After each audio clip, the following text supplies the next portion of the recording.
अंतर्राष्ट्रीय संस्था यदि स्थापित है, यदि कोई अंतर्राष्ट्रीय संस्था कोई कार्यालय के लिए, ठीक है, मान लीजिए कहीं पर स्थापित है, तो इस क्षेत्र में यदि कोई अंतर्राष्ट्रीय संस्था यदि स्थापित है तो उसके अंतर्गत यदि कोई आर्थिक गतिविधि होता है तो उसे हम लोग क्या करेंगे कि भारत का जीडीपी में हम लोग सम्मिलित नहीं करेंगे, ठीक है। तो सम्मिलित क्या होगा, भौगोलिक क्षेत्र के अंतर्गत यदि कोई आर्थिक गतिविधि, चाहे वह देश का निवासी हो, चाहे वह विदेशी हो, चाहे वह विदेशी कंपनी हो, ठीक है, चाहे विदेशी मजदूर हो, चाहे वह विदेशी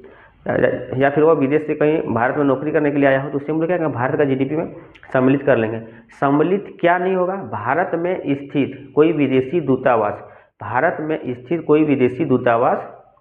वह भारत का जीडीपी में सम्मिलित नहीं होगा, ठीक है। भारत में स्थित कोई विदेशी सैनिक अड्डे, यदि वहाँ पर कोई आर्थिक गतिविधि होता है तो उसे हम लोग भारत का जीडीपी में सम्मिलित नहीं करेंगे। जबकि भारत का दूतावास यदि विदेशों में स्थित है, जबकि भारत का दूतावास विदेशों में स्थित है तो उसे हम लोग भारत का जीडीपी में सम्मिलित कर लेंगे। जबकि भारत का सैनिक अड्डा यदि विदेशों में कहीं स्थापित है तो उसे भी हम लोग भारत का जीडीपी में सम्मिलित कर लेंगे। साथ ही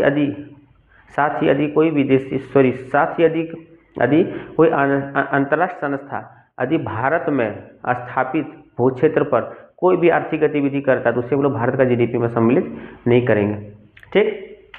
तो जैसे कि मछली पकड़ने की नौका या मछली पकड़ने का नाव या जल जहाज यदि भारत का है और दुनिया में कहीं भी चल रहा है तो उससे हम लोग क्या करेंगे, भारत का जीडीपी में हम लोग उसे सम्मिलित कर लेंगे। जबकि किसी